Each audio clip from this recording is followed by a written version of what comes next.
셋째인 검은말 기근회 때 이제 8번째 시간입니다.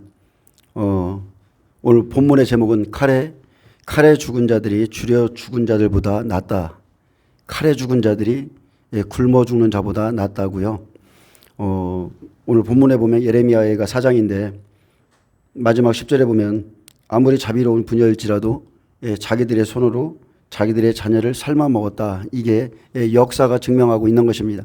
하나님을 배반하고 하나님을 떠난 백성들에게 임할 멸망이 이렇게 무섭습니다. 예레미야 예가에 대해서 좀 말씀드리는데, 예레미야 예가는 BC 586년 바벨론에 의해 예루살렘 성전이 무너지고 예루살렘이 폐허가 된 채 수많은 백성들이 포로로 끌려간 민족적인 비극을 비탄에 잠겨 노래한 내용입니다. 예레미야 선지자는 환난 전에 이러한 일이 있을 것이다 숱하게 예언해 주었고, 많은 사람들의 대적들의 대항을 받으면서도 계속 외쳐주었습니다. 그리고 실제 바벨론 군대에 의해서 멸망당한 참상을 그대로 기록해 놓았습니다. 환난 전에 선지자를 통해 하신 말씀이 그대로 이루어지는 것, 환난 전에 선지자를 통해 하신 말씀을 듣지 않았기에 환난 속에서 슬피 우는 것이 예레미야 예가입니다. 예레미야 예가는 슬픔의 노래란 뜻인데, 잠시 살펴보면 예레미야 1장 1절 전에 헬라어 역본인 알렉산드라 여기에는 때가 되니 이렇게 하면서 시작해요. 예레미야 예가의 시작은 때가 되니 이스라엘이 포로로 잡혀간 후 예루살렘은 황폐되었으므로 예레미야는 앉아서 예루살렘에 대해 이 예가로 울며 말했다는 기록이 있고, 또 벌게이트 역이나 탈굽역에서도 같은 말이 기록되어 있습니다. 우리가 여기서 눈여겨봐야 될 것은 때가 되면이라는 거예요. 때가 되면 하나님 말씀은 그대로 이루어집니다.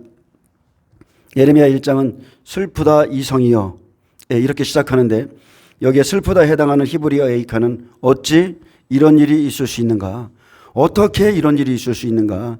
예레미야는 기근 속에서 자식까지 잡아먹는 참상을 숱하게 보았습니다. 그러므로 차라리 칼에 죽는 자가 주려 죽는 자보다 낫다 이렇게 말했습니다. 예레미야 1장 11절에 그 모든 백성이 생명을 이으려고 보물로 먹을 것을 바꾸었더니 지금도 탄식하며 양식을 구하고, 19절에 보면 나의 제사장들과 장로들은 그들의 목숨을 회복시킬 양식을 구하다가 성 가운데서 기절하였다 했습니다. 그러므로 예레미야의 눈물은 밤이나 낮이나 끊임없이 흘렀고, 그의 뺨에는 눈물이 마를 날이 없었습니다. 그 모든 백성들이 생명을 이으려고 보물로 먹을 것을 바꾸고, 지금도 탄식하며 양식을 구하나 없고, 준비되지 못한 제사장들과 장로들은 양식을 구하다가 성 가운데서 다 기절하였다 했습니다. 그래서 예레미야 2장 11절에 내 눈이 눈물에 상하며 내 창자가 끊어지며 내 간이 땅에 쏟아졌으니 이는 딸 내 백성이 패망하여 어린 자녀와 젖먹는 아이들이 성읍 길거리에서 기절하였습니다. 그들이 성읍 길거리에서 상한 자처럼 기절하여 그의 어머니들의 품에서 혼이 떠날 때에 어머니에게 이르기를 곡식과 포도주가 어디 있느냐 하도다. 자, 어린아이들과 젖먹이들이 먹을 것을 찾다 기절하고 죽는 순간까지 어머니에게 하는 말이 곡식과 포도주가 어디 있습니까? 그날에 여러분 이 슬픔을 위로해 줄 자가 없습니다. 왜 그렇습니까? 예레미야 2장 14절에 보면 내 선지자들이 내게 대하여 헛되고 어리석은 묵시를 보았으므로 내 죄악을 드러내어서 내가 사로잡힌 것을 돌이키지 못하였도다. 그들이 거짓 경고와 미혹하게 할 것만 보았도다 했습니다. 심판이 임하기 전 예레미야의 대적은 거짓 선지자들이었어요. 그는 거짓 선지자들 사이에서 하나님의 말씀을 가지고 싸우느라 엄청 애를 먹었습니다. 거짓 선지자들은 백성들이 죄악 가운데서 돌이킬 말씀을 주지 않았고, 성도들은 거짓 경고와 미혹하게 할 말만 좋아하여 이런 말씀만 받았기에 여호와께서 이미 정하신 일을 행하시고 옛날에 명령하신 말씀을 다 이루시는 그날에는 칼과 기근에 이 사람들이 다 멸망하는 것입니다. 원수가 너로 말미암아 즐거워하고 대적자들의 뿔이 높이 들리게 하리라. 이게 하나님의 뜻입니다. 그러므로 환난 속에서 그들의 마음이 주를 향하여 부르짖기를 딸 시온의 성벽아 너는 밤낮으로 눈물을 강처럼 흘릴지어다. 스스로 쉬지 말고 내 눈동자를 쉬게 하지 말지어다. 초저녁에 일어나 부르짖을지어다. 내 마음을 주의 얼굴 앞에 물솥도 달지어다. 갓길 어기에서 주려 기진한 내 어린 자녀들의 생명을 위하여 주를 향하여 손을 들지어다 하였도다. 여호와여 보시옵소서. 주께서 누구에게 이같이 행하셨는지요. 여인들이 어찌 자기 열매 곧 그들이 낳은 아이들을 먹어오며 제사장들과 선지자들이 어찌 주의 성소에서 죽임을 당하오리이까. 늙은이와 젊은이가 다 길바닥에 엎드러졌사오며 내 처녀들과 내 청년들이 칼에 쓰러졌나이다. 주께서 주의 진노의 날에 죽이시되 긍휼히 여기지 아니하시고 도륙하셨나이다. 예, 이것이 하나님의 뜻입니다. 조용. 환난 전에는 하나님께서 앞으로 행하실 일을 말씀하시고 그리고 선지자들을 통하여 돌이킬 것을 계속 말씀하시지만 막상 환난이 시작되면 이제 하나님이 말씀하신 그 모든 말씀이 그대로 이루어지는 겁니다. 마찬가지로 이 마지막 시대에 저와 여러분들도 이 경계의 말씀을 잘 들으셔야 돼요. 이미 계시록을 통해서 하나님께서 우리에게 어떤 일을 행하실지를 말씀하셨기 때문에 여러분 교회는 깨어나셔야 됩니다. 교회가요 너무나 준비가 안 됐어요. 그냥 제 마음에도 그런 슬픔이 있습니다. 교회가 너무나 준비가 안 됐습니다. 많은 사람들이 또 혹여나 깨어있다고 하는 사람들조차 준비가 안 됐습니다. 육신적인 준비는 할지 몰라도 영적인 준비는 하나도 안 됐어요. 전도서에 보면 솔로몬이 말했습니다. 초상집에 가는 것이 잔치집에 가는 것보다 나으니 모든 사람의 끝이 이와 같이 됨이라. 산자는 이것을 마음에 둘지어다. 또 말하길 슬픔이 웃음보다 나음은 얼굴에 근심하는 것이 마음에 유익하기 때문이라. 지혜자의 마음은 초상집에 있으되 우매한 자의 마음은 혼인집에 있느니라. 이 말씀은 솔로몬이 하나님을 배도하기 전에 그가 하나님을 경외했을 때 그가 고민했던 것들을 지금 저와 여러분이 볼 수 있기를 바랍니다. 그는 이런 것들을 살피길 원했어요. 그는 모든 것이 다 하나님의 손안에 있다 했습니다. 그는 모든 것을 내 마음에 두고 살펴본 즉 의인들이나 지혜 있는 자들이나 그들의 행위나 모두 다 하나님의 손안에 있으니 사랑을 받을는지 미움을 받을는지 알지 못하는 것은 미래의 일들이라 했고 모든 사람에게 임하는 그 모든 것이 일반이라. 의인과 악인, 선한 자와 깨끗한 자와 깨끗하지 아니한 자, 제사를 드리는 자와 제사를 드리지 아니하는 자에게 일어나는 일들이 모두 일반이니 선인과 죄인, 맹세하는 자와 맹세하기를 무서워하는 자가 일반이로다. 모든 사람의 결국은 일반이라. 아멘. 이것은 해 아래에서 행하지는 모든 일 중에 악한 것이니 곧 인생의 마음에는 악이 가득하여 그들의 평생에 미친 마음을 품고 있다가 죽은 후에는 죽은 자들에게 돌아가는 것이라. 그러므로 모든 산자들 중에 들어있는 자에게는 누구나 소망이 있음은 산 개가 죽은 개보다 낫기 때문이라. 여러분, 산 개가 죽은 개보다 낫습니다. 살아있는 사람이 죽은 사람보다 나아요. 너무 힘들어서 죽겠다 그러는데 여러분 지혜로우셔야 돼요. 산자들은 오늘 죽은 자들이 가는 곳을 우리는 생각할 수 있습니다. 산자들은 과연 죽은 자들이 어디에 갔을까? 생각할 수 있습니다. 지금 우리는 하나님의 음성을 들을 수 있고 회개할 수 있고 죽음을 준비할 수 있지만 죽은 자들은 아무것도 모릅니다.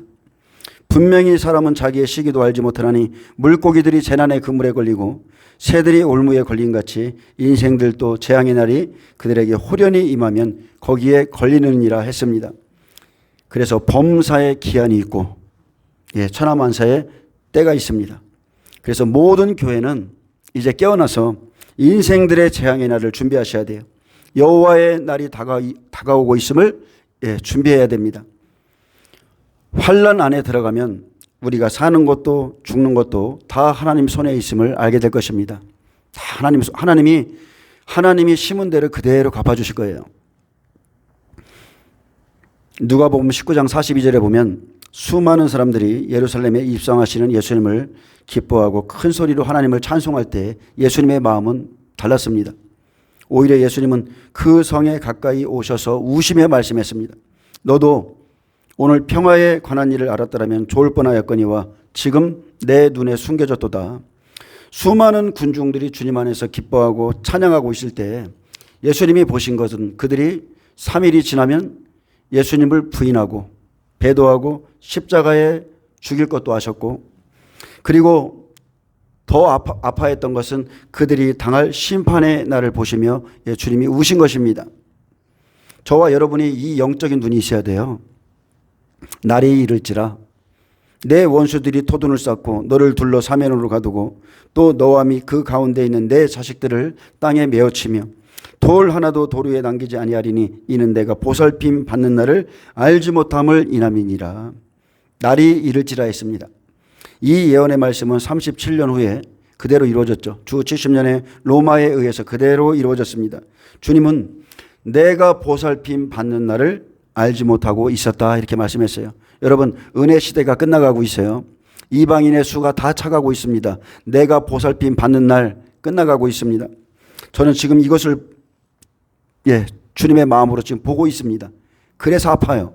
얼마나 많은 사람들이 주님이 말씀하신 그 환난 속에서 고통을 받을지 그냥 눈에 선합니다. 때가 다 되었음에도 그들은 평화에 관한 일을 알지 못했고 암탉이 제 새끼를 날개 아래 모려 해도 끝까지 주님께 오기 싫어했고 피리를 불어도 춤을 추지 않았고 애곡을 하여도 애통해하지 않았습니다. 너는 보살핌 받는 날을 알지 못했다. 너는 평화가 끝나가고 있음에도 내 눈에는 이것이 숨겨졌구나. 그러므로 이제 너희의 죄악으로 말미암아 너희와 너희의 자녀들이 예루살렘에 갇혀 밖으로는 칼이요 안으로는 자기 자식을 잡아먹는 기근 속에서 죽게 될 것이다. 이렇게 말씀하신 겁니다. 실제 2년 동안 갇혀 있었죠. 2년 동안 예루살렘 성에 갇혀서 이 일이 일어났습니다. 신명기 32장 29절에 보면 만일 그들이 지혜가 있어 이것을 깨달았으면 자기들의 종말을 분별하였으리라. 여러분, 지혜가 있어야 돼요. 주님의 모든 예언의 말씀들이 다 시대마다 이루어졌듯이 우리는 지금 동일한 경고를 받고 있습니다. 많은 사람들이 제가 이런 말씀을 전하면 왜 매일 저런 소리냐 이렇게 말할 수 있어요. 그러나 우리는 지금 동일한 경고의 음성을 여러분 들으셔야 돼요. 날이 이를지라 내 원수들이 토둔을 쌓고 너를 둘러 사면으로 가두고 너와 내 자식들을 땅에 메어치며 돌 하나도 돌 위에 남기지 아니하리라. 이 주님의 음성은 지금 이 마지막 시대에 잠자는 교회들이 깨어서 들어야 됩니다. 이 예언의 말씀은 은혜의 시대가 맞춰지는 지금 모든 일곱 교회에 주님이 주시는 메시지입니다. 예수님께서 예루살렘 서고 성을 보시며 우셨듯이 지금 주님이 일곱 교회를, 세상의 모든 교회를 바라보시며 울고 계시는 거예요. 너희는 준비가 안 됐다는 겁니다. 주님을 맞이할 준비가 안 됐어요. 입으로 말로는 하나님을 사랑한다고 다 준비된 것 같이 말하지만 준비 안 됐어요. 제가 봐도 과연 95% 이상 5%라도 준비됐을까? 예수님께서 말씀했습니다. 손들고 기뻐하고 찬양하며 주님을 높이는 무리들에게 이제 심판의 날이 이를지라. 내가 보살핌 받는 날을 알지 못하는구나. 주님을 여러분 열심을 가져도 주 안에서의 열심이 필요한 거예요. 하나님의 뜻과 계획에 맞는 그 열심을 가지셔야지 하나님의 뜻과 상관없는 열심은 오히려 자기 영혼에 해가 됩니다. 주님이 이 시대 교회를 보고 울고 계십니다. 주님은 에스겔에게 심판의 날에 대해 말씀하시고 내가 너를 이스라엘의 파수꾼으로 삼았으니 너는 내 입의 말을 듣고 나를 대신하여 그들을 깨우치라. 그렇게 말씀하셨는데 너는 파수꾼의 신성한 의무를 다하라는 것입니다. 너는 파수꾼의 신성한 의무를 다해라. 네가 악인에게 일러서 그가 그 악에서 돌이키지 아니하면 그의 핏값을 너에게 찾겠고 다만 네가 그 악인을 깨우쳤음에도 불구하고 그가 돌이키지 않는다면 그는 그의 죄악 중에서 죽으려니와 그의 피는 너와 상관이 없다고 그랬어요. 그래서 파수꾼은 신성한 의무를 다해야 돼요. 그 사람이 천국이냐 지옥이냐 사람이 듣든지 아니 듣든지 그냥 계속 말하는 겁니다. 그래서 듣지 않는 백성들은 그날에 자기가 범죄한 횟수대로 죄 지은 행위대로 그 죄악의 대가가 자기에게 그대로 돌아갈 것이라 했고 이스라엘과 유다의 죄악을 담당하는 시간이 390일과 40일로 에스겔에게 정하셨습니다.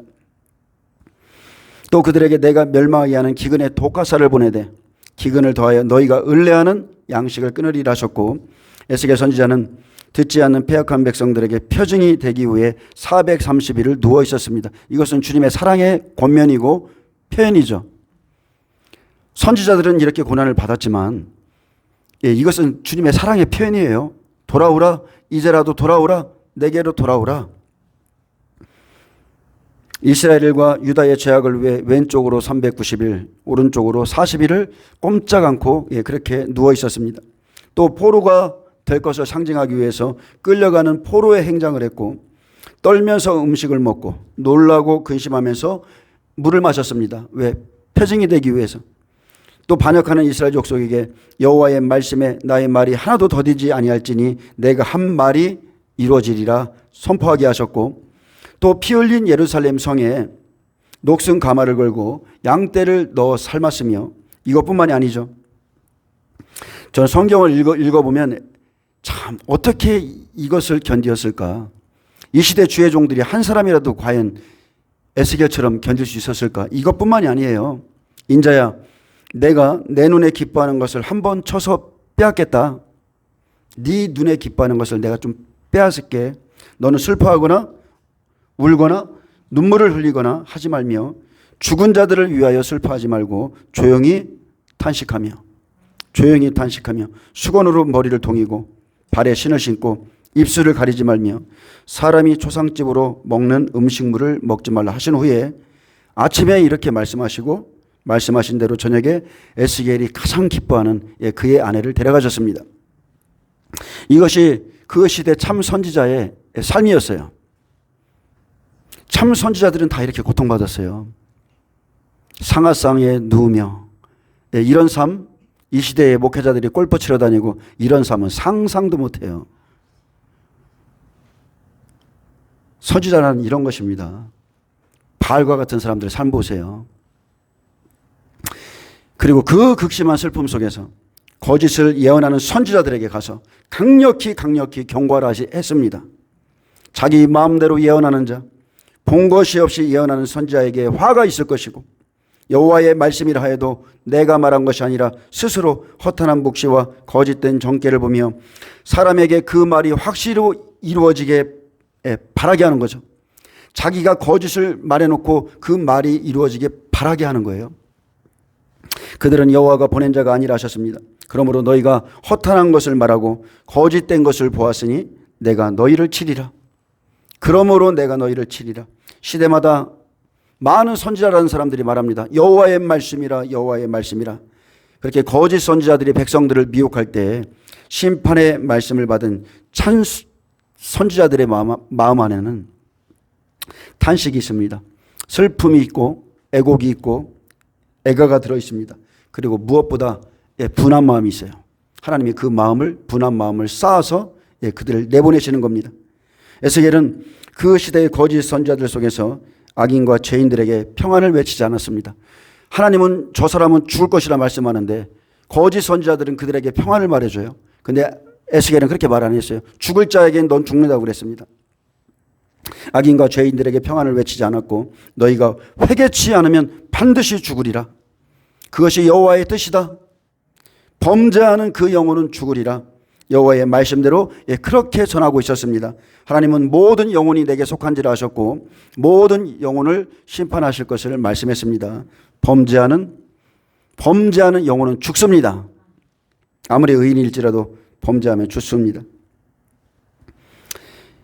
이미 몇 번 얘기했는데 아하방 시대에는 어떻습니까? 하나님의 선지자 미가야와 400명의 거짓 선지자의 싸움이 있었습니다. 400대 1이죠. 그러니 백성들의 눈으로 보기에는, 진리를 갖지 않는 백성들의 눈으로 보기에는 오히려 미가야가 거짓 선지자 같았을 것입니다. 아합은 미가야에 대해서 말하기를 그는 내게 대하여 길한 일은 예언하지 아니하고 흉한 일만 예언하기에 내가 그를 미워한다 했습니다. 그 마음에 미가야가 참 선지자인 걸 알아요. 아는데도 불구하고 그가 내게 좋은 말을 안 해주니까 그를 멀리했고, 근데 그들은 입으로는 이렇게 말합니다. 이것이 하나님의 뜻이라면 하면서 참 선지자를 찾아 헤매요. 그리고 결국은 400명의 선지자들의 다 예언의 말씀을 듣고 나서 그래도 찜찜하니까 미가엘을 찾아오라 하고, 그렇게 참 선지자를 찾고 있었지만 막상 하나님의 말씀을 그대로 전해주면 그들은 순종할 준비가 하나도 안 돼 있습니다. 절대 순종 안 합니다. 그냥 하나님의 말씀을 듣기를 원하는 거예요. 순종할 마음은 하나도 없습니다. 이 시대 똑같습니다.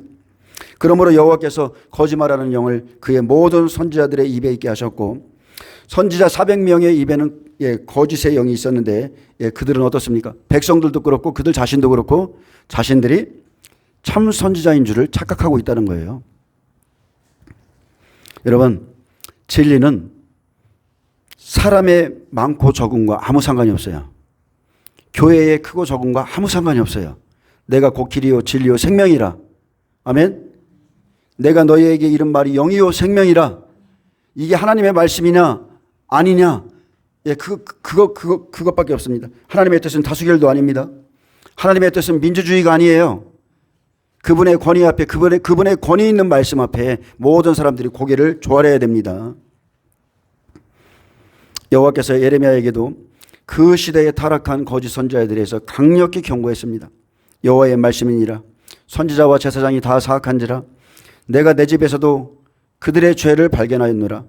사마리아에서는 바알을 의지하고 예언하여 내 백성 이스라엘을 그릇되게 하였고 예루살렘 선지자들 가운데도 간음을 행하며 거짓을 말하며 악을 행하는 자의 손을 강하게 하여 사람으로 그 악에서 돌이킴이 없게 하였은즉 그들은 다 내 앞에서 소돔과 다름이었고 그 주민은 고모라와 다름이 없느니라. 보라, 내가 그들에게 쑥을 먹이며 독한 물을 마시게 하리니 이는 사악이 예루살렘 선지자들부터 나와서 온 땅에 퍼짐이라. 자, 셋째 인재양 세 번째가 뭐죠? 쑥물이죠. 여러분, 쑥을 누가 먹이게 해요? 하나님이 먹이시는 거예요. 그들이 거짓 것을 원하기 때문에 선지자들의 입에도 쑥을 넣어주고 그걸 옳다고 하는 자들에게 쑥물을 먹이시는 겁니다. 너희는 너희에게 예언하는 선지자들의 말을 듣지 말라.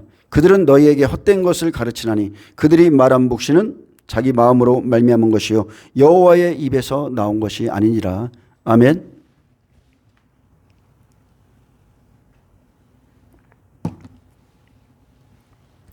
말씀은 하나님이 주시는 겁니다. 말씀은 하나님이 우리의 영을 여셔서 우리에게 부어주기도 하시고 특별히 선지자들이나 주의 종들에게는 먹으라고 그래요. 말씀을 먹어라. 이 두루마리의 말씀을 먹어라. 네 입에는 달지만 네 배에서는 쓸 것이다. 이게 하나님의 뜻이죠. 하나님은 자기 종들에게 말씀을 주세요. 근데 이 시대 어떻습니까? 이 시대의 잘못된 교회의 실상 중에 하나가 예언을 가르치는 겁니다. 거짓된 예언, 자기 마음으로 말미암은 것들. 하나님은 주시지도 않는데 들어보라는 거예요. 하나님이 말씀하지 않는데. 그래서 자기 마음으로 말미암는 것들을 냅니다. 그러다 보니까 양신 역사가 심하게 일어나는 것이고, 하나님은 하나님이 자기 백성들에게 하실 말씀이 있으면 당나귀의 입을 열어서라도 그에게 말씀을 주는 거예요. 사람이 배우는 게 아니란 말이에요. 항상 그들이 나를 멸시하는 자에게 이르기를 너희가 평안하리라 여호와의 말씀이니라 하며 또 자기 마음이 완악한 대로 행하는 모든 사람에게 이르기를 재앙이 너희에게 임하지 아니하리라 하였느니라. 이들은 하나님의 뜻과 상관없이 말하죠. 거꾸로 말하죠. 하나님은 재앙을 선포하고 있는데 이들은 재앙이 임하지 않을 거야. 너희가 평안할 거야. 하나님은 너희가 멸망할 거라고 그러는데 너희는 평안할 것이고 너희에게는 재앙이 임하지 아니할 거라고 사람 편에 서서 이렇게 말해줍니다. 누가 여호와의 회의에 참석하여 그 말을 알아들었으며 누가 귀를 기울여 그 말을 들었느냐. 이 선지자들은 내가 보내지 아니하였어도 다름질하며 내가 그들에게 이르지 아니하였어도 예언하였은즉 그들이 만일 나의 회의에 참석하였더라면 내 백성에게 내 말을 들려서. 자, 참 선지자의 역할이 이것입니다. 참 선지자의 역할은 하나님의 회의에 참석하는 거예요. 그래서 무엇을 주느냐? 내 백성에게 내 말을 들려서 그들을 악한 길과 악한 행위에서 돌이키게 하였으리라. 이게 선지자들이 하는 일입니다. 여호와의 말씀이니라. 나는 가까운 데 있는 하나님이요 먼 데에 있는 하나님은 아니냐. 여호와의 말씀이니라. 사람이 내게 보이지 아니하려고 누가 자신을 은밀한 곳에 숨길 수 있겠느냐. 여호와가 말하노라. 나는 천지에 충만하지 아니하냐. 내 이름으로 거짓을 예언하는 선지자의 말에 내가 꿈을 꾸었다 말하는 것을 내가 들었노라. 거짓을 예언하는 선지자들이 언제까지 이 마음을 품겠느냐. 그들은 그 마음에 강교한 것을 예언하느니라. 여호와의 말씀이니라. 꿈을 꾼 선지자는 말할 것이요. 그 꿈을 말할 것이요. 내 말을 받은 자는 성실함으로 내 말을 말할 것이라. 어찌 겨가 알곡과 같겠느냐. 여호와의 말씀이니라. 내 말이 불같지 아니하냐. 바위를 쳐서 부스러뜨리는 방망이 같지 아니하냐. 여호와의 말씀이라. 그러므로 보라, 서로 내 말을 도둑질하는 선지자들을 내가 치리라. 여호와의 말씀이란 말하는 하나님의 말씀을 도둑질하는 그 선지자들을 내가 치리라. 보라, 그들이 혀를 놀려 여호와가 말씀하셨다는 선지자들을 내가 치리라. 보라, 거짓 꿈을 예언하여 이르며 거짓과 헛된 자만으로 내 백성을 미혹하게 하는 자를 내가 치리라. 저는 이 일이 일어나길 간절히 원하는 사람이에요. 거짓 선지자들, 하나님의 말씀이라 툭하면 성령이 말씀하셨다. 하나님의 말씀을 도둑질하는 선지자들, 혀를 함부로 놀리면서 여호와가 말씀하셨다는 사람들, 거짓 꿈을 예언하며 이러면서 이것이 하나님의 뜻이다 이렇게 말하는 사람들, 그래서 내 백성을 미혹하게 하는 자를 내가 치리라. 저는 그렇게 되길 원합니다. 너무나 가짜가 많아요. 너무나. 양신 역사 하시는 분들이. 예레미야가 선지자로 활동하고 있을 때 거의 대부분이 거짓 선지자였습니다. 그들은 예레미야를 핍박하는 데 가장 앞장섰고, 무엇 때문에 앞장서요? 예레미야가 진리의 말씀을 가졌기 때문에. 그리고 특히 밧수울, 하냐냐 어떻습니까? 이들은 환란 속에 들어가지 않는다는 거짓 평안의 메시지를 계속 전했어요. 예레미야를 대적하면서. 그래서 예레미야 얘가 여기도 보면 5장 6절에 보면 우리가 애굽 사람과 아수르 사람과 악수하고 양식을 얻어 배불리고자 하였다 했습니다. 하나님은 너희가 바벨론에 들어갈 거야 이렇게 말씀하시는데, 이 하냐냐는 애굽 사람, 아수르 이런 쪽에 가서 다 그냥 우리가 배불리고 있으면 돼.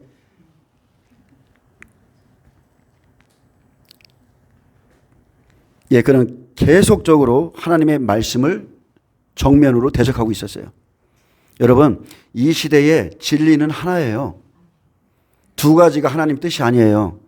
한 사람은 반드시 지금 누가 하나님의 말씀을 대적하고 있는 겁니다.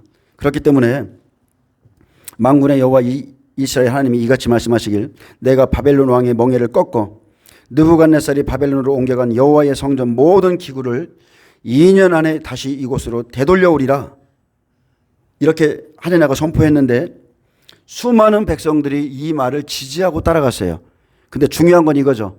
수많은 선지자들과 수많은 사람들이 이 말을 지지하고 따라갔을지라도 그것은 하나님의 뜻이 아니다. 그것은 진리가 아니다. 그들의 예언, 그들의 이론을 지지하는 것은 진리가 아니다. 하나님의 뜻과 아무런 상관이 없다. 이것은 이 시대에 많은 주의 종들이 말합니다. 너희는 환란 속에 들어가지 않아. 너희는 휴거될 거야. 똑같은 말이에요. 선지자 예레미야가 말하기를, 평화를 예언한 선지자는 그 예언자의 말이 응한 후에야 그가 진실로 여호와께서 보내신 선지자로 인정받게 되리라 했습니다. 예언했어? 그럼 네 말이, 이 예언이 응하나 한번 보자. 그때 가서 당신이 한 말이 맞으면 선지자로 인정해 줄게. 그러자 예레미야의 목에 있던 나무 멍에를 빼앗아 버렸습니다. 그리고 또 다시 한번 똑같은 거짓말을 했죠. 그때 선지자 예레미야에게 하나님의 말씀이 임했습니다. 하나님아, 들으라. 여호와께서 너를 보내지 아니하셨거늘 내가 이 백성에게 거짓 것을 믿게 하는도다. 그러므로 여호와께서 이같이 말씀하시되, 내가 너를 지면에서 제하리니 내가 여호와께 패역한 말을 하였음이라. 내가 금년에 죽으리라. 그러더니 선지자 하나냐가 그의 7째 달에 죽었습니다. 여러분, 하나님의 말씀을 도둑질한 자의 결말이 이런 거예요. 이 시대 환란을 보지 아니하리라. 백성들을 미혹하는 거짓 선지자들의 종말은 여러분 지옥입니다. 지옥이에요. 거짓 예언자, 거짓 선지자, 거짓 꿈을 꾸면서 하나님의 백성들을 미혹하는 자들의 결말은 지옥입니다. 그리고 그 예언자들의 이런 선지자들의 말이 응하는지 안 응하는지 여러분 조금만 있으면 여러분이 그냥 여러분 눈으로 보게 돼요. 잠시 후면 보게 될 것입니다. 예레미야는 이렇게 하나님의 뜻을 전파했고, 그리고 실제 진노의 날에 바벨론에 의해서 예루살렘 성이 파멸한 그때에 깊은 회개를 하고 오히려 그곳에서 하나님을 향해 다시 한번 소망을 노래했습니다. 주께서 인생으로 고생하게 하시며 근심하게 하심은 본심이 아니시다. 우리가 스스로 우리들의 행위들을 조사하고 여호와께 돌아가자. 우리의 마음과 손을 아울러 하늘에 계신 하나님께 들자. 다시 한번 그 환난 속에서 여호와께 소망을 뒀습니다. 자, 환난 전에 준비하지 않은 자들, 하나님의 음성을 듣고 준비하지 않은 자들이 환난 속에서 우는 것이 예레미야 예가입니다. 그래서 여러분 지금 기도하세요. 예수님이 내 자녀들을 향해서 울라 말씀하셨고, 때가 이를지니라고 말씀하신 것처럼 미리 하나님의 말씀을 듣고 지금 우시고 지금 기도하시고 우리의 행위를 구하고 여호와께 돌아가시길 축복합니다. 예레미야 4장 1절 보겠습니다. 예가를 여러분, 예레미야 예가는 5장밖에 안 돼요. 예레미야 예가를 한번 쭉 읽어보시면 왜 제가 이렇게 말하고 있는지 이해가 되실 겁니다. 저는 이게 눈에 그냥 선합니다.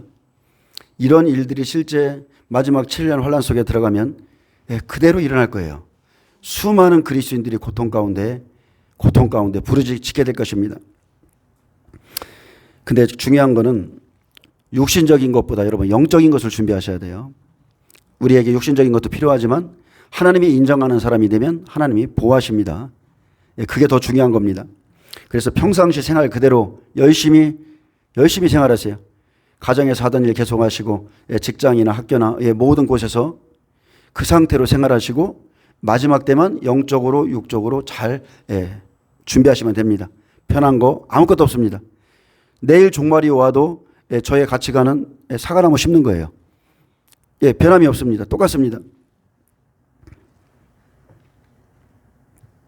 예레미야 4장 1절 보겠습니다. 슬프다. 어찌 그리 금이 빛을 잃고 순금이 변질하였으며 성소의 돌들이 거리 어기마다 쏟아졌는고. 자, 금과 순금은 유다 민족의 영광을 가리킵니다.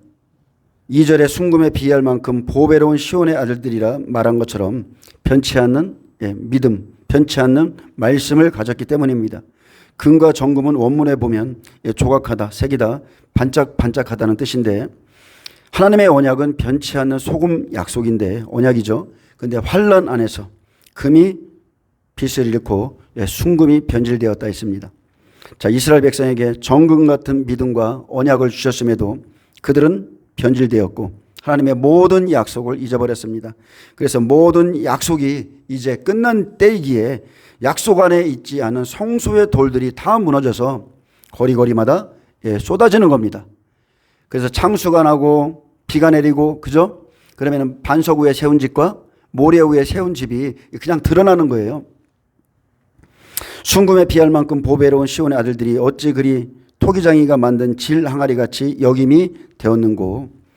순금에 비할 만큼 보배로운 시온의 아들들, 하나님께서 하나님의 아들들에게 정금 같은 믿음으로 주었는데 언약의 말씀을 잊어버린 자들이기에 그 찬란하던 유다의 영광이 하루아침에 질 항아리같이 버려졌습니다. 이사야 64장 8절에 보면 그러나 여호와여 이제 주는 우리 아버지시니다. 우리는 진흙이요 주는 토기장이시니 우리는 다 주의 손으로 지으신 것이니이다. 아무리 시온의 아들들일지라도 정금 같은 약속을 잊고 그들이 끊임없이 하나님을 떠나고 육신으로 살면 보잘것없는 존재입니다. 질 항아리같이 여김받습니다. 하나님의 주권적인 심판으로 보배로운 아들들이 질 항아리같이 되는 것입니다. 그래서 존귀하나 보배롭고 존귀하나 깨닫지 못하는 자 멸망하는 짐승입니다. 3절에 보면 들깨들도 젖을 주어 그들의 새끼를 먹이나 딸 내 백성은 잔인하여 광야에 타조갔도다. 자, 들깨는 원문에 보면은 바닷괴물입니다. 원래는 바닷괴물이에요. 바다의 뱀, 바다의 용을 탄닌을 상징하는데 들나귀, 들포도, 들깨 다 들이 들어간 것은요 비진리로 가는 생명 없는 자들이라 이렇게 보시면 돼요. 들깨의 특성에 대해서 말합니다. 무엇보다도 여기에서는 이 들깨의 특성에 대해서 말하는데 이 들깨는 잔인합니다. 제 새끼마저 잘 돌보지 않습니다. 그렇지만 그래도 젖을 주어서 자기 새끼를 먹일 줄 안다는 거예요.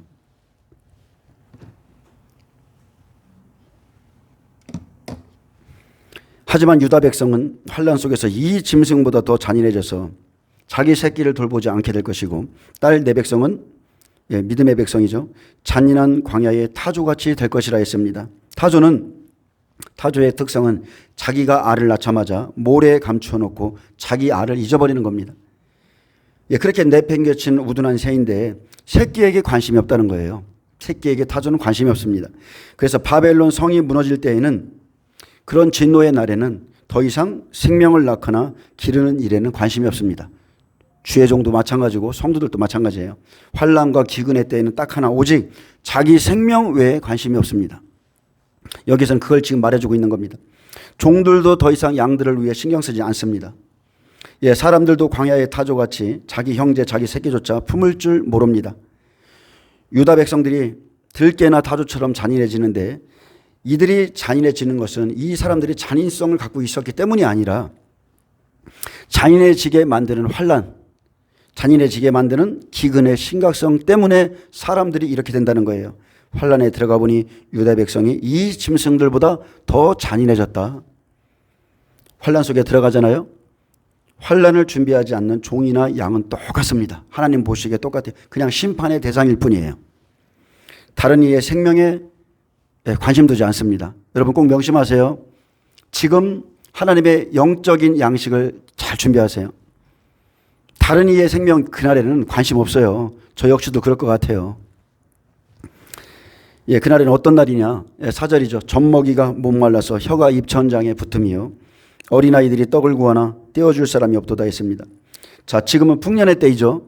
지금은 아직 풍년의 때가 끝나지 않았는데, 자, 떡을 먹다가 어린아이가 달라 하면 우리는 다 나눠줍니다. 특히나 교회 안에서는 아직 풍족하기 때문에 달라가면 다 나눠주죠. 그지만 환난 때는 어린아이에게조차 떡을 주지 않습니다. 환난 자체가 그렇습니다.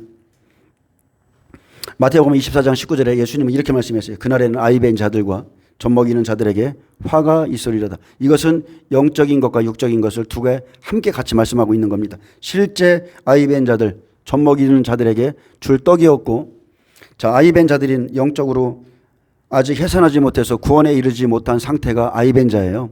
아직 해산이 안 됐습니다. 젖먹이는 자는 또 뭐예요? 성경은 젖먹는 자는 의의 말씀을 경험하지 못한 자라 했는데, 단단한 식물을 주지 못하는 거짓 선생, 거짓 선지자들은 화가 있다고 그랬어요.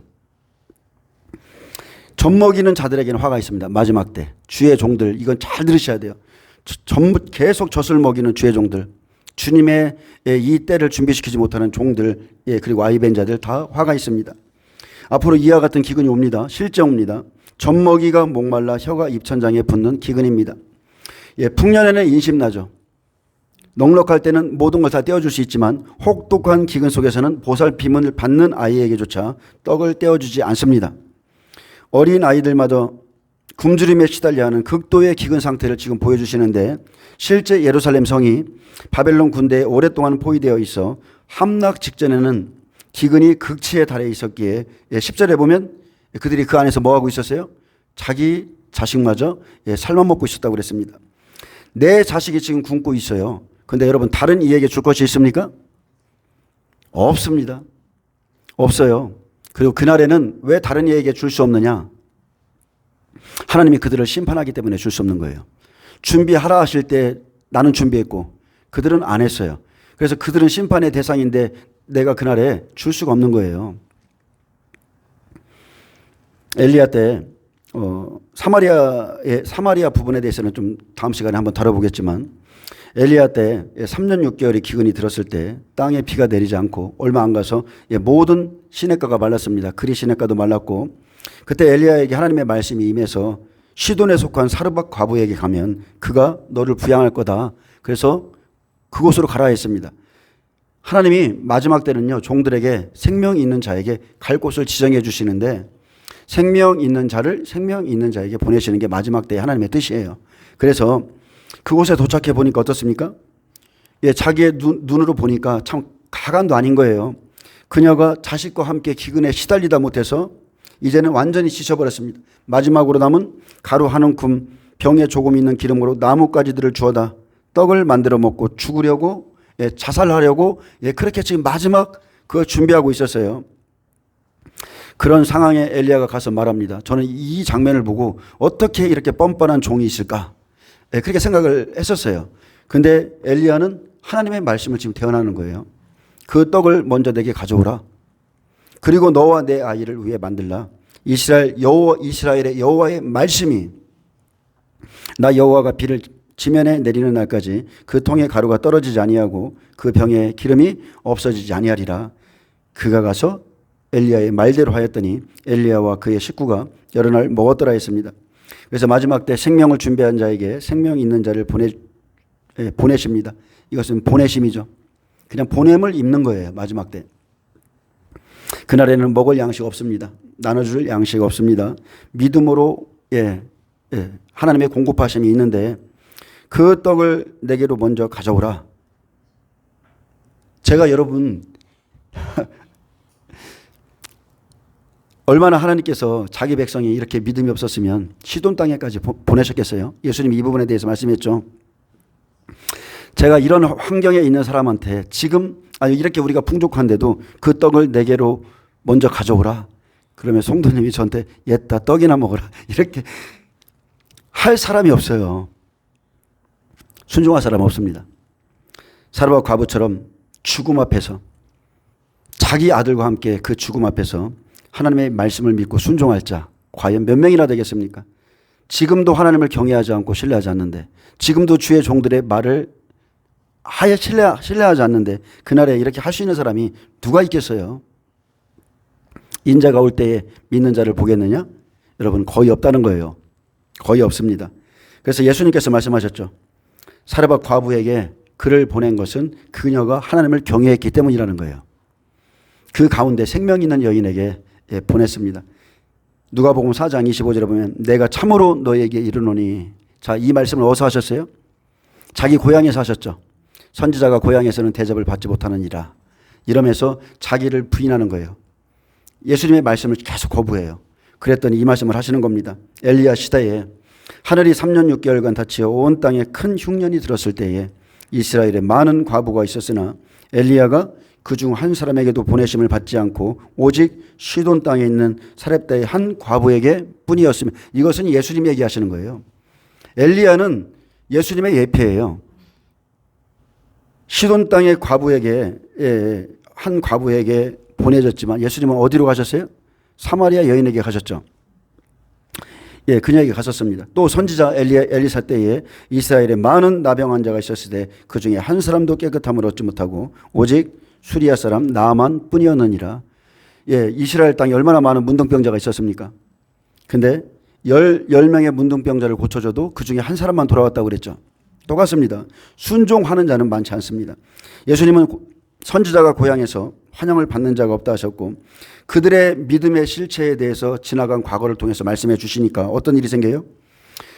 이 사람들이 다 모여갖고 예수님을 회당에서 쫓아내고 산에 산 낭떠러지에 끌고 가서 밀쳐 떨어 죽이려고 했습니다. 여러분 선지자 이 시대에 있을까요 없을까요? 당연히 있죠. 당연히 있습니다. 사도행전에 보면 얼마나 많은 선지자들이 있습니까? 베드로, 바울 말고도 곳곳에 하나님이 세우신 선지자들이 있었고 선지자는 다른 게 아니에요. 선지자는 특별한 사람이 아니에요. 선지자는 알선, 그죠? 먼저 앉아라는 뜻이에요. 먼저. 쉽게 말하면 하나님의 말씀을 먼저 깨달은 사람이 선지자인 거예요. 그냥 간단하게 말한다면 말씀을 전하는 자는 늘 여러분 곁에 있다는 거예요. 그 사람이 선지자입니다. 모세와 선지자에게 가서 들으라. 죽은 자가 살아나도 너희는 듣지 않을 것이다. 여러분 말씀을 들으세요. 말씀이 선지자인 겁니다. 그래서 늘 여러분 곁에 하나님이 보내신 사람들이 있습니다. 근데 믿지 않기 때문에 말씀에 순종하지 않기 때문에 하나님이 예비하신 축복을 얻지 못할 뿐입니다. 하지만 순종하면 기적이 일어나죠. 만나와 메추라기를 주시고 오병이어 때 너 가진 것을 다 가져와 봐라. 그 떡 5개 그죠? 오병이어가 일어납니다. 믿음으로 드리면. 엘리야의 사명이 마치기까지 떡과 기름이 떨어지지 않았고 예수님의 사명이 마치기까지 예수님 목숨 지켜주셨고 마지막 때 두 증인의 사명이 마치기까지 기적은 계속 이런 기적은 일어납니다. 계속 일어나요.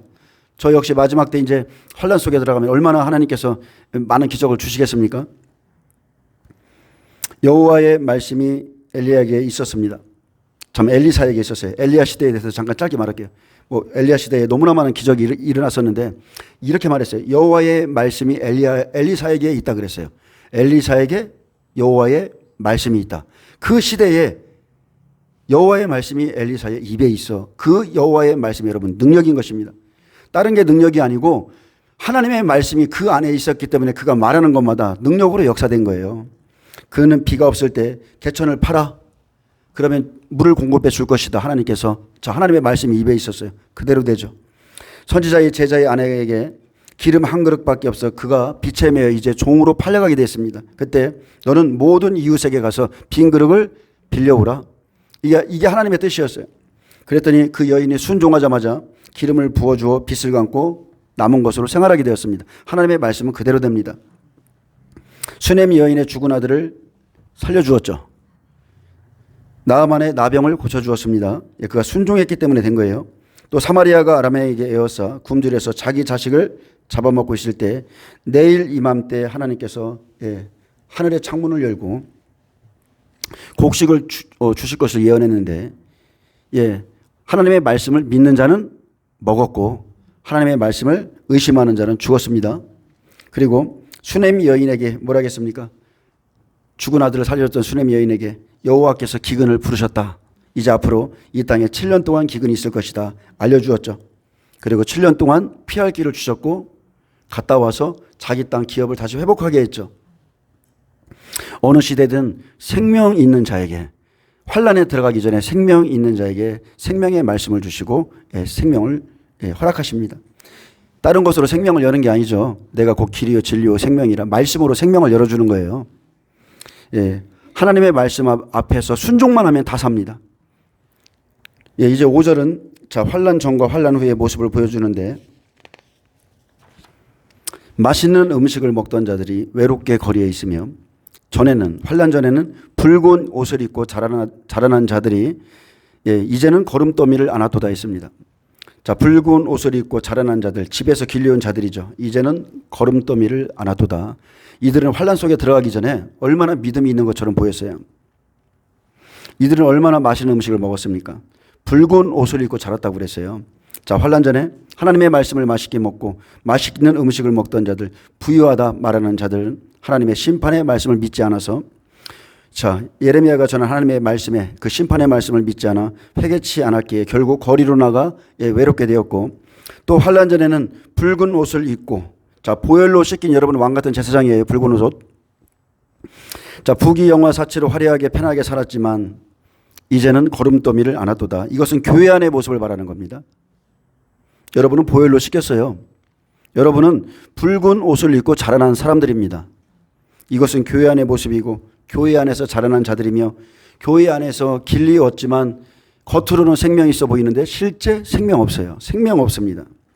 하나님 뜻대로 살지 않는 죄인들이 가득히 교회 안에서 손을 들고 있고 하나님이 인정하지 않으시기에 그날에 천대받게 하신다는 것이고 이렇게 비참한 처지에 놓인 것은 거듭되는 선지자들의 경고를 받아들이지 않고 회개치 않았기에 극심한 환난 가운데서는 사회적 특권이나 재물로도 음식을 구할 수 없고 외롭게 거리에 있을지라도 그를 돌아보는 자가 없게 하겠다. 거듭되는 선지자들의 경고를 받아들이고 회개했다면 이런 비참한 지경에 이르게 놔두지 않습니다. 근데 완악한 마음 때문에 환난을 자초한 꼴이 되었고 이날에 하나님이 버린 사람을 우리가 거둘 수가 없는 것입니다. 여러분, 하나님이 어떤 사람을 연단하고 있을 때 우리가 그 잘 분별해야죠.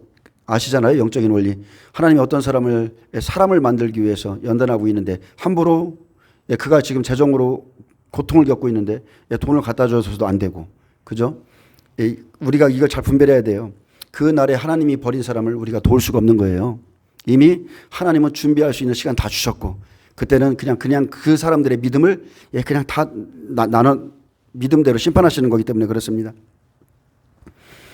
6절에 전에 소돔이 사람의 손을 대지 아니하였는데 순식간에 무너지더니 이제는 딸 내 백성의 죄가 소돔의 죄악보다 중하도다.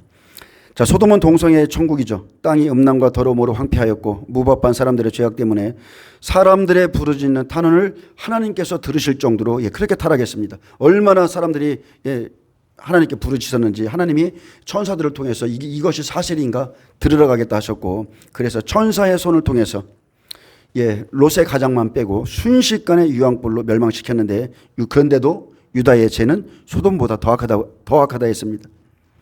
그래서 마지막 때는 소돔보다 더 악한 하나님의 백성의 죄로 인해서 사람의 손을 빌리지 않고 일순간에 파멸될 것입니다.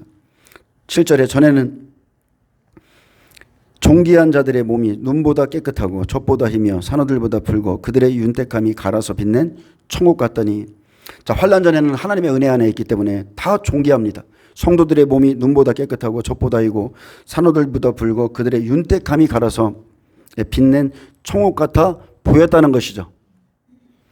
환난이 들어가기 전에는 다 에덴 동산 같이 보였다는 겁니다. 에덴 동산 같아요. 근데 은혜 받았을 때는 다 나눠주고 싶고 도와주고 싶고, 근데 은혜가 여러분 떨어지면 어떻게 됩니까? 은혜가 떨어지면 내 것은 내 것이고 네 것도 내 것이 되는 거예요. 그때는 다른 게 없습니다. 그들은 선자들을 하나님께서 참 숱한 선자를 보내줬어도 선자의 말을 듣지 않았습니다. 다 자기를 위해서 살았고, 소돔성의 죄악보다 더 악한 것은, 자, 우리 이 시대에 예수님의 피로 우리가 구원받았죠. 그런데 이렇게 구원받은 백성들이 여전히 육신의 목숨을 위해 산다는 거예요. 이게 얼마나 악한 겁니까? 이제는 그들의 얼굴이 숯보다 검고, 자, 환란 속에 들어가니 그들의 얼굴이 숯보다 검고 그들의 가죽이 살들이 뼈들에 붙어 막대기같이 말랐으니 거리에서든지 알아볼 사람이 없도다. 자, 환란 속에 들어가니까 기근이 얼마나 심한지 먹을 게 없어 얼굴이 숯보다 검습니다. 사람들의 살이 뼈에 붙어서 막대기같이 말라 서로 알아보지를 못할 정도입니다.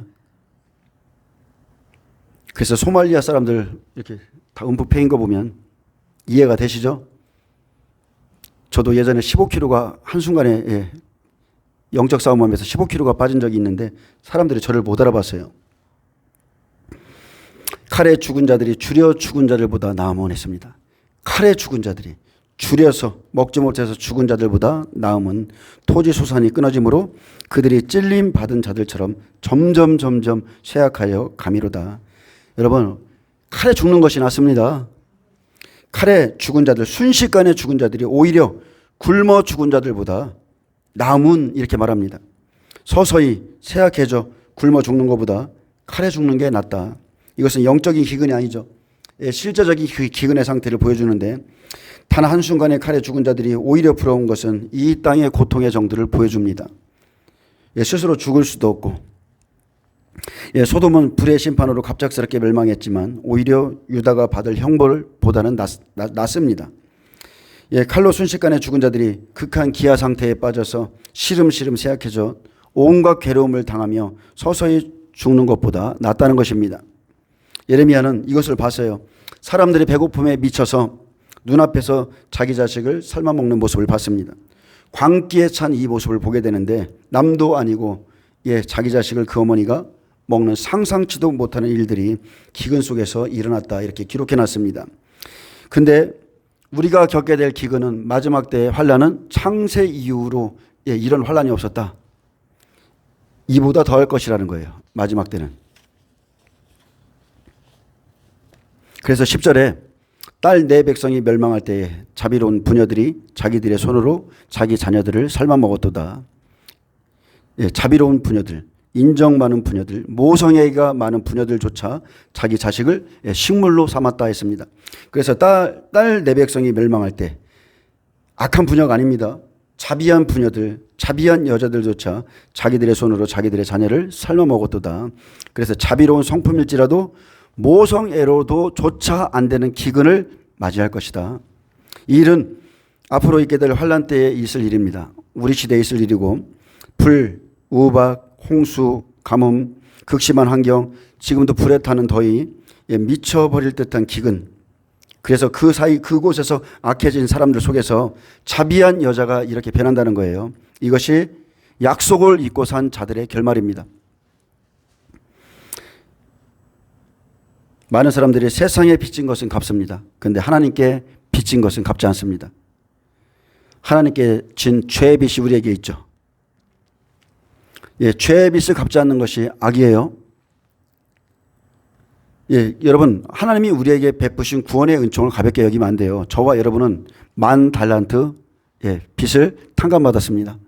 이것은 사랑의 빚이고, 그래서 여러분은 우리는 우리의 삶 속에서 한 데나리온 빚진 자가 계속 용서를 구하고 도움을 청하고 할 때 그것을 용서하며 사는 삶을 살아야 된다는 거예요.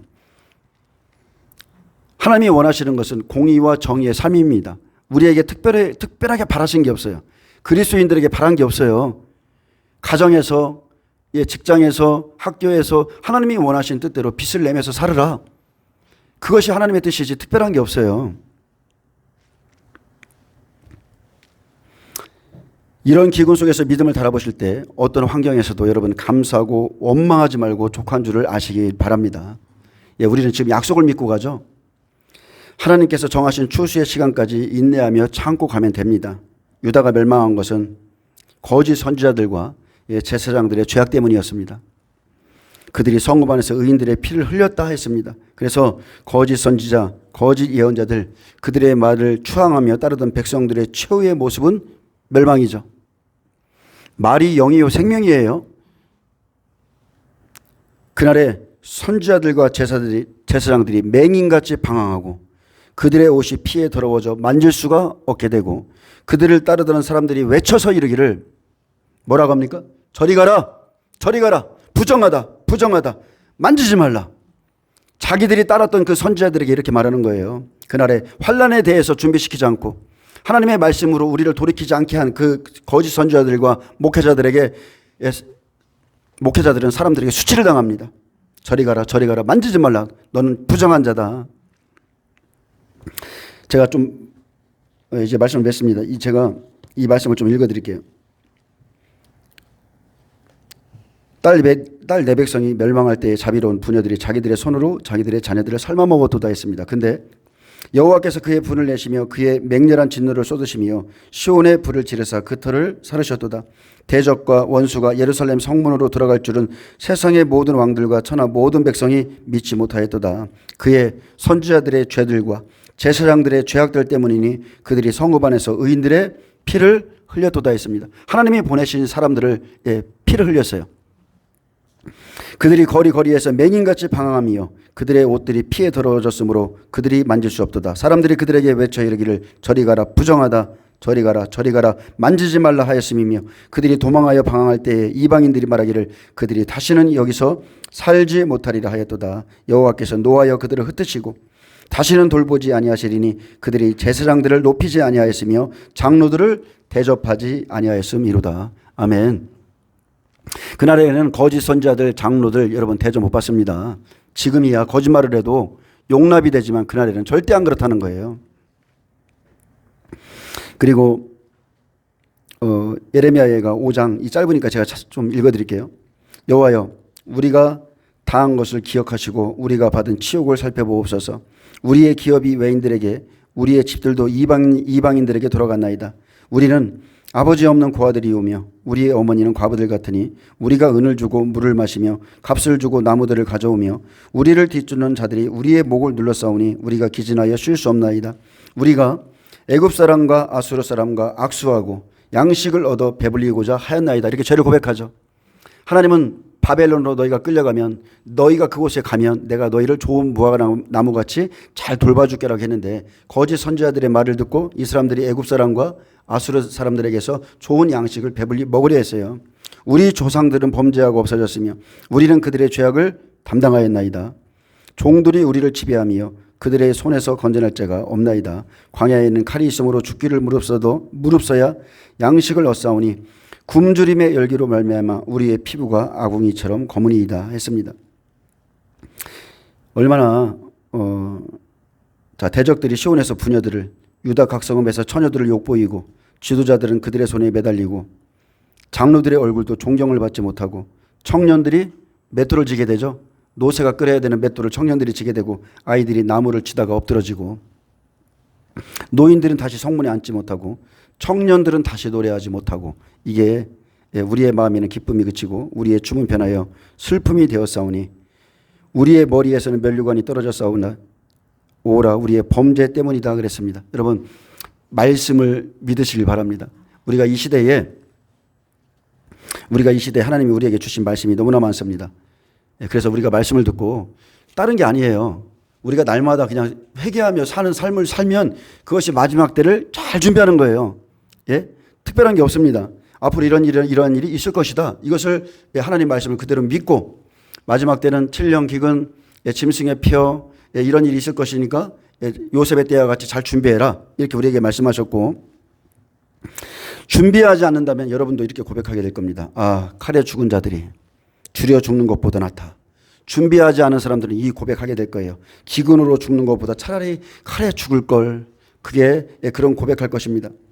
그리고 그것뿐만이 아니죠.